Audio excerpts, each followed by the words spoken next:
welcome back to my channel, guys. Thank you guys for tuning in. Guys, we're going to be talking about Love is Blind season 6 reunion. It was an hour and 30 something minutes, and before I go right into the reunion, I was unaware, and I'll tell you why. We wasted at least 45 minutes on things we didn't care about. The producers really need to watch what we like, look at what's going on in the internet, listen to the conversations the fans are having, and kind of focus on that at the reunion. We didn't care about the past contestants. We didn't care that they were having babies. We've seen that on Instagram already. Why do you have to show that again at the reunion? It's not the right place for that. And even if you wanted to do that, you could have done that after you've spoken to all season 6 contestants. I think so much time was taken away from them. We didn't have the proper closure that we needed. But you know what? Let's dive right into the episode. And guys, don't forget to like, to subscribe, to share this. And thank you guys so much for watching. I love you guys. And let's get right into it. Okay. We're going to start with Jeremy and Laura and Sarah Ann. Coming to the reunion, of course, Jeremy wore his Hawaiian shirt. Whatever. It wasn't nice. I think it would have been better without the blazer, but whatever. He seated, and then they asked him, right, who are you seeing? Are you seeing someone? And that's the thing. Sarah Ann already spoiled it online for us, so we knew they were already dating. Whatever. And then he's like, yeah, they bring in Sarah Ann. It is what it is. It's not like... I think they were expecting the fans to be like, ooh, like the audience, and everyone was just like, ugh. Okay, no one cares. We don't like you guys. She sits down close to him, and then we have the conversation. She sits down close to him, and then they start having the conversations. And obviously, they start off with the whole jet ski thing and how the relationship ended. And of course, we see Laura. Now, do I wish Laura was on that stage? Yes, because if Laura was on that stage, Sarah Ann would have gone home. She would have cried and she would have left the stage because Laura would have read her down. But of course, Laura is a busy woman, so she wasn't there. She was in Barcelona. And so we start up with, obviously, the engagement story. And yeah, Jeremy already addressed this on Instagram. Apparently, it was just edited out, but he did tell everyone that he was engaged. So it wasn't like a shocker. I think the only shock there is that maybe don't sign up to be on the show 3 weeks after you just cut off your engagement. But hey, I don't know. Not my problem. So I guess that's probably the only thing, but they didn't even talk about that. He just said, yeah, I wasn't with her anymore, so I signed up to be on the show. All right. And then they bring up the whole location story. And of course, Laura is very detailed in what she's saying. Like, you know, this girl knows what she's saying. And Jeremy, of course, is like trying to weasel his way around and saying nonsense. Semantics. Okay, fine. Laura has said, you shared your location with me. And the truth is that you never thought I was going to look at it. You thought I was going to sleep off and I wouldn't even know. And you would have come back and nothing would have happened. That is the truth. He didn't know that Laura was going to be like, okay, it's late. I've woken up. This guy is still not in. What's going on? He didn't know that. He thought, I'm just going to give it to her and I'm going to go. And she's not going to go. She's not going to look at it. She's going to be sleeping and I'm going to come back. That's what he thought. So when Jeremy came back, and obviously Laura was upstairs, she knew he was back.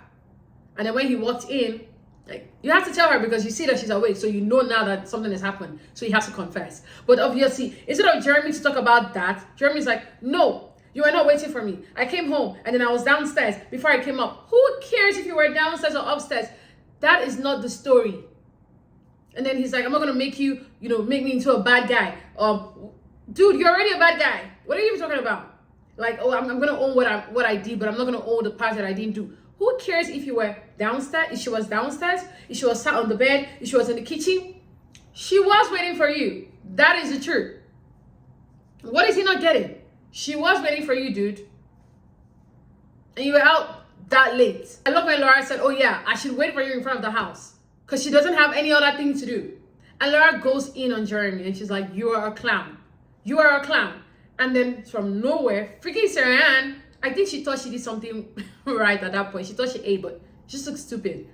And then she was like, you were talking shit about me in the pods. You told Jeremy that I was a pick-me girl. You are a pick-me girl, babe. You literally are a pick-me girl. And everyone is like, yeah, you're a pick-me girl. You are a pick-me girl. If you're not a pick-me girl, you will not be in the situation that you're in right now. But you are a pick-me girl. You are. She's still not getting it. The problem with Jeremy and Sarah's relationship is not that they're together. No. We've had other people do that. The problem is that you never let the ship, this relationship, sail. You never let it even take off. And I wouldn't even blame Sarah Ann so much as I would blame Jeremy. Sarah Ann is because, baby, you're not a girl's girl, so you don't care. And I'm sure in her mind, she's like, I don't know Laura. I don't owe her anything. So of course I'm gonna go after the boy that I think I love. That's what I think her mindset was. But Jeremy is the one. And I like the fact that Laura always highlights that. Yeah, Sarah, you messed up, but I don't care about you. You are the one. Jeremy made a commitment to me. So Jeremy is the one that broke our commitment, that betrayed me. You saw my family, my real life. And the day you hung out with my family, the same night you went out, and the same night you decided that you're going to break up with me. It's ridiculous. And of course, he tries to change that part, but nobody's going to believe in the rubbish he's saying. So Sarah saying Laura is the pick-me girl. She doesn't even know what pick-me means. So it's pointless talking to someone that doesn't have sense, in my opinion. And Laura goes in on that. And I love the fact that Nick and Vanessa highlighted that. To you guys, it might look like a joke, but this is people's real life. People's real life. And I love that Laura said my 94-year-old grandma was going to come for this wedding.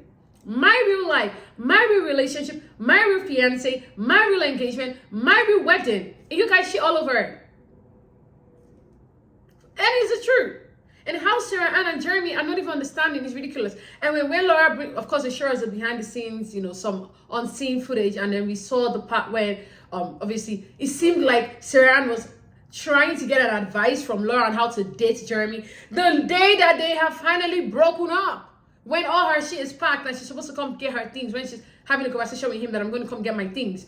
You have the audacity. Yeah, she gave a half-hearted apology, but immediately it was basically downgraded when she started saying, okay, so you think that he's all talk and no action. Like, oh, should I date him? Do you think he'll be a good boyfriend? Basically is what she was saying. And then the fact that Laura is trying to give you an advice?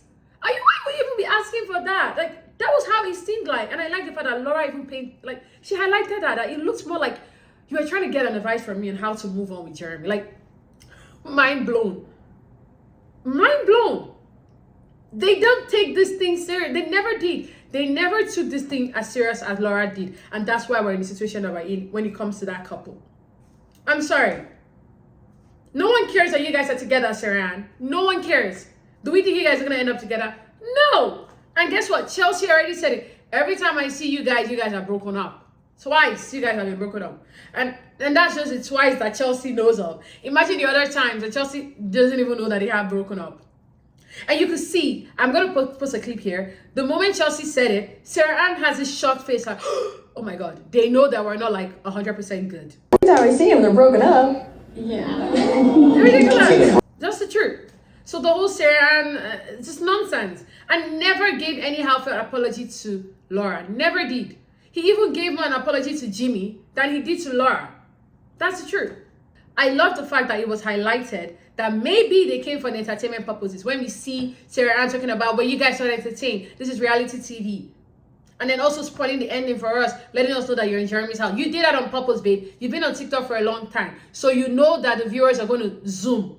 You're a fan of the show. So don't act all naive. Oh my God, I didn't know the internet. Shut up. You knew. You knew. Like, I don't know. I understand that it's all love and she didn't know Laura, so she did not owe anything to Laura. But the way you went about it was shicey, babe. And then the person you're with, you better watch yourself because he doesn't even look like a good person. My opinion, I'm sorry. My opinion. And Vanessa asks Sarah Ann, like, who do you talk to? Do you keep up with the girls on the cast? And then she's like, no, I'm not on the group chat. We don't talk. And Jessica's like, yeah, I took you off the group chat. Why would you want to be friends with our man, but not with us? And that's what Chelsea says. Which is like, you're not a girl's girl. Like, exhibit A. Like, what the hell? You want to be friends with their boyfriends or their husbands or their fiancés, but you don't want to be friends with the girl. So you unfollowed everybody, but you left the man. What are you doing? That's why they don't talk to you, babe. That's why. So you know what? You don't even look like you care. You're not worried. You're not bothered. You're acting all unbothered. So you know what? Even on our Instagram, her Instagram profile says it all. I'll post it here for you guys to see. Sarah Ann is just, she and Jeremy are truly the perfect match because we know that the relationship is not going to go anywhere. It's not going to go anywhere. I'm sorry. I don't care. It's not going to go anywhere. And I'm upset that we spent almost 45 minutes on their nonsense when I could have enjoyed watching Jimmy and Chelsea because I really want to know what's going on there. Same with Eddie and Clay. That's all for Sarah Ann and Jeremy. Let's move on to the next couple. I hope I never see you guys on my screen again.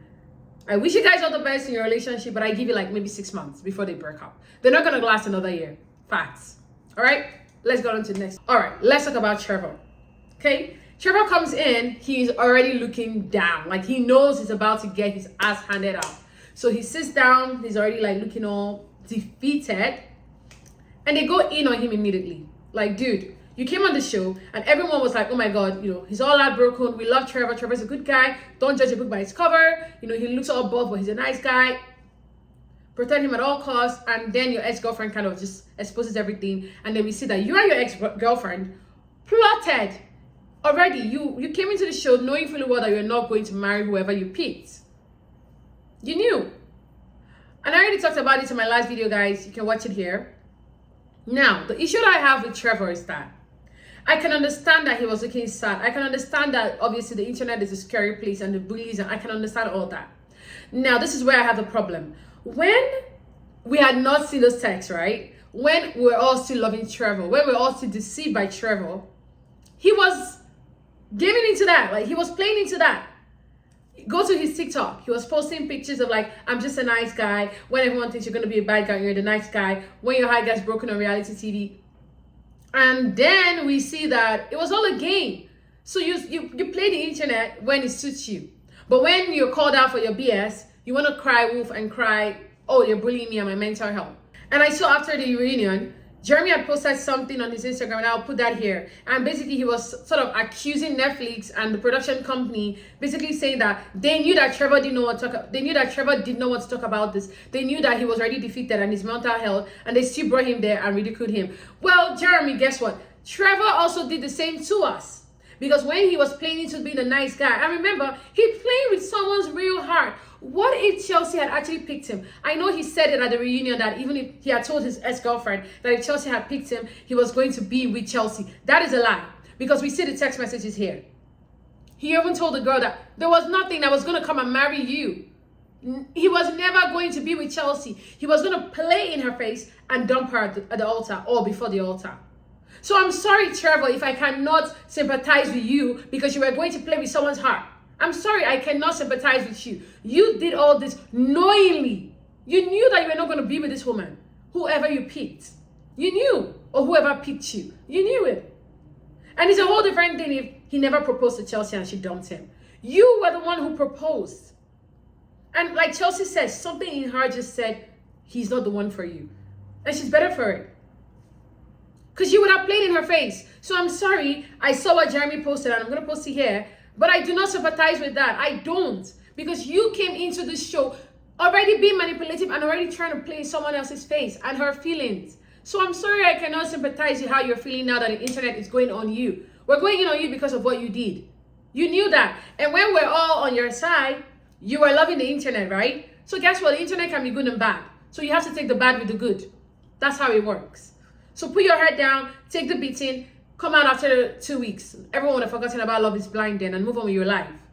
I'm sorry, because you're not going to change my word. You're not going to change my mind. You saying that, oh, that relationship was so toxic, and then they're like, well, but you say you're going to marry her.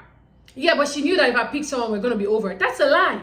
The moment you left the show, you texted her. And I don't know why Netflix did not put out the whole thing. Because those text messages were actually worse than what we even saw on the show. He said so many things. He talked about Chelsea. He talked about the fact that she didn't pick him. She picked someone else.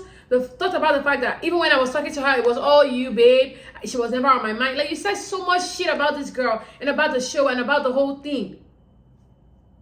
So you and your ex-girlfriend, get off my screen. I'm sorry, I cannot sympathize with that. And I know even Claypool said something about like, oh, Trevor, like, keep your head up. No, I'm sorry, I don't care. I don't care how Trevor is feeling.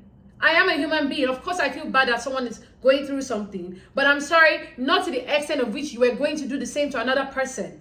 You were going to do something to someone else. It's a different thing if we're just beating on him for no reason. All right, that's fine. You can say, oh, it's fair, reality TV. But no, you came on the show with the intention of playing with someone else's feelings. So take the good with the bad, okay? And then when he asks Nick, like, can I leave now? And Nick is like, well, yeah, you can leave now. I know you wanted to leave. Bye. That's what he gets. I'm sorry, because he even lied on stage. If it was going to be remorse, he meant to have come out and said, you know what, guys? Yes, I did it for entertainment purposes. I had a girlfriend that we're always in and out. Our relationship was so toxic. So yeah, I wanted an out from the relationship. But then when the opportunity came, I'm like, damn, I actually love my girlfriend because, like he said, she's the kind of girl that I would be with. But I saw this show as an opportunity as well. And look, I am sorry that I played in you guys' face. I'm sorry. I'm sorry that I did it the wrong way. Yes, I did not come only for the love. I came for the entertainment. I came to be an influencer. I came to be a silly celebrity. I came for all this. Say all that. Don't come and play in our faces again at the reunion and expect us to sympathize with you. We're not, dude. We're not. Get off my screen. We're not.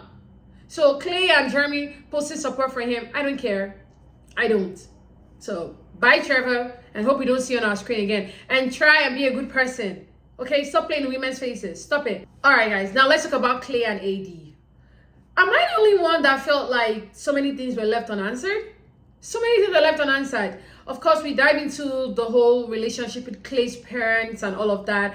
And Clay obviously professing love to AD. And at that moment, like I'm seeing AD, I'm like, girl, don't even. Because I was under the understanding that they were two together. But I think that's why I said they didn't even delve into AD and Clay's relationship very well, because we've seen clips of them hanging out. They were together at Thanksgiving. And I think they should have asked them, all right, we know that AD explored things with Matthew after the show. What about you guys? Did you guys explore things and did anything happen? No, it wasn't talked about. It was more of Clay realizing he made a mistake. She's the love of my life. Yes, I want to get back together with her. And AD saying no because he never really wanted to get married. He played in my face respectfully. He never wanted to get married. And he's like, I did. And then she's like, well, why are we not married? You know, it's this kind of, crying over spilled milk. It's done already. And then now you want to like love on her and things like that. I'm sorry, Clay is not ready for a relationship. Clay needs to go to therapy. And Clay's dad actually needs to apologize to him. I know Clay said, he doesn't need to apologize. He's my dad. And I know he loves his dad. And I know he doesn't want to say anything bad about his dad. But he hasn't worked through that trauma. He needs to do it. He's not going to be able to be monogamous with somebody if he doesn't sit down with a therapist and actually work through that thing. And guess what? Not everyone is supposed to get married. So, hey, maybe he doesn't want to get married. So him saying that AD is the one for me, dude, you might be saying that because you don't want to be alone or because you're looking for someone to fix you. And AD, girls, stand up. Stand up. You do not get back together with Clay. You don't need that. You don't need that mess. You don't. You need to find someone who values you, who would respect you, and who loves you for who you are. Not what you give him. Does that make sense? Like, I understand Clay wants to be a good guy. I understand everything he's saying, but he's just not ready. He needs a therapist. He really needs to sort his own inner demons out. He really needs to. So that's all I'll say for Clay.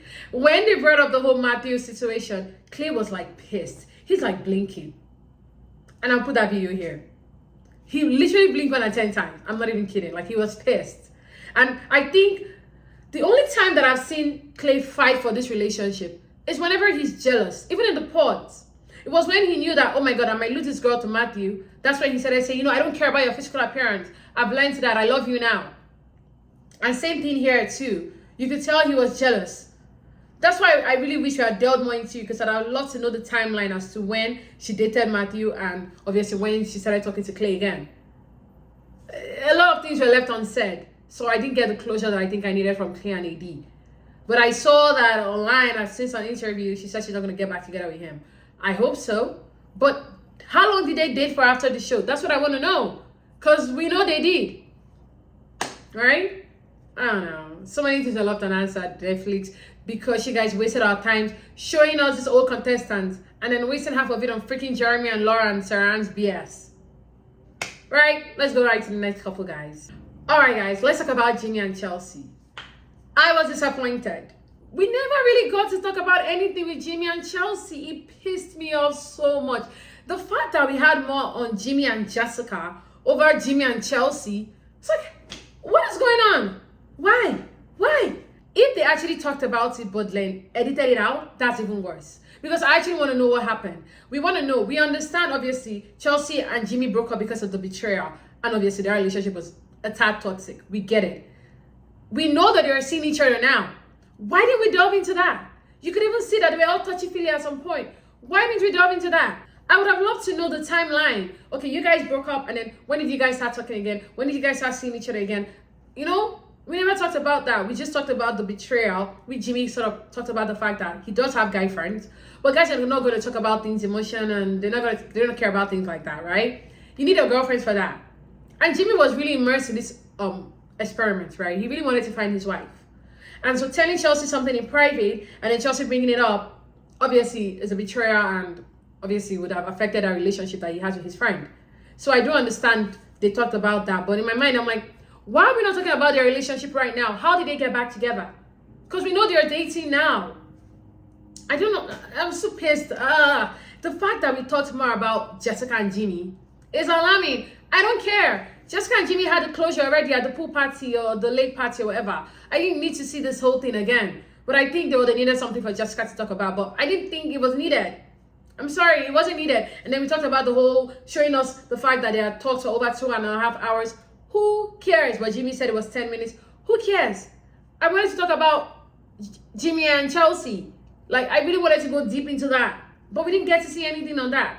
The only thing we talked about was the fact that obviously Chelsea felt sad and upset and disrespected when Laura and Jessica were talking about her. That's fine, valid. And then Jessica was, upset with Jimmy for kind of minimizing their relationship and the breakup and sort of trying to say that Netflix edited her to look good. Okay, understandable, but not needed.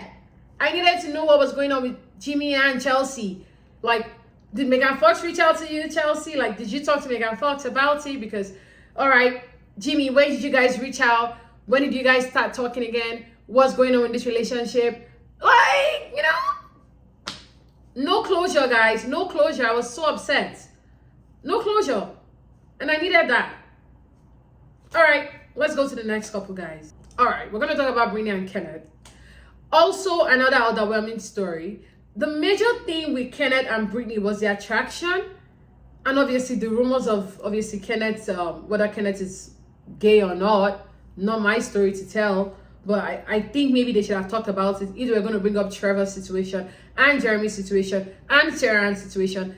I think they should have asked that, hey, do you think you were attracted to Brittany? They never even brought it. I'm not saying accuse him or say anything like that. But the question should have been posed. Do you know what I mean? Like, what was going on there? Why did this relationship just drastically change? And I'm sorry, Kenneth, your explanation about being a principal. Dude, does your school not have a vice principal? And whose parent will be texting the principal in the night? Because we know it was dead at night when you guys broke up, when you were on your phone. So I'm sorry, but I do not agree with his explanation. Your school has a vice principal. The school will be fine if Kenneth doesn't run the school for 10 days. Okay? So in my mind, I'm like, this is irrelevant. It didn't make sense. And then I didn't care that you guys are friends now. Well, whatever. All right, you guys are friends now.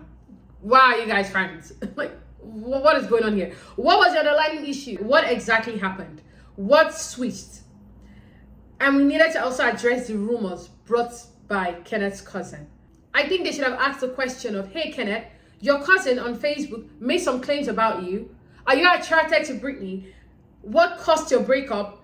And dude, don't you have a vice principal in your school? Your school has a vice principal, okay? The school will be fine without you for a week, for 2 weeks, for 3 weeks. I'm sorry.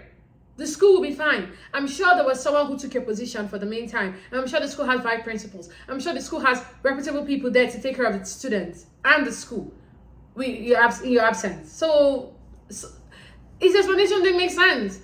We didn't even delve into like what happened? What happened? It's so irrelevant. Like all the questions I asked was just dumb. And I didn't care that you guys are friends now. You guys hang out every day. Okay. What made the attraction cease? Those things were needed to be asked. And obviously, the rumors as well. They needed to be addressed. Does it make sense? Might as well have not even come for the reunion then. Alright guys, let's go to the next couple. Of course, the happy couple, Amy and Johnny, guys. Love them. They really were meant to get married. Like the show season 6 was brought for them. And the fact that they've still not had any big issues is really nice to see. I love the fact that their families were still very much involved with each other. I love the fact that we actually saw like their 1 year thing. Really lovely to see. It's not their fault that they don't have drama. It's not their fault. So we're happy for them. They are boring because they don't have drama. But I love that they don't have drama. Does that make sense? That we're all toxic with the fan base. That when a couple is happy, we're like, oh, boring. Give me the drama. Like, what the hell? We need to get checked. We need to get checked. We need to get our hairs checked. Why are we so obsessed with the drama? And then when we see the happy couple, we're like, fast forward, they are boring. What the hell? But anyway, nothing wrong is happening in the relationship. Of course, they're using condoms. Duh. You know, happy to see they're doing well. Guys, what did you guys think about this reunion episode? Did we feel that we got everything we needed? Did we have the proper closure for the season? Let me know in the comment section, guys. Guys, I have enjoyed recapping Love is Blind. And if there's any other news, I will come up here and I will give that. But for now, guys, don't forget to like and subscribe and share this video. Have a great weekend. I love you all. Bye.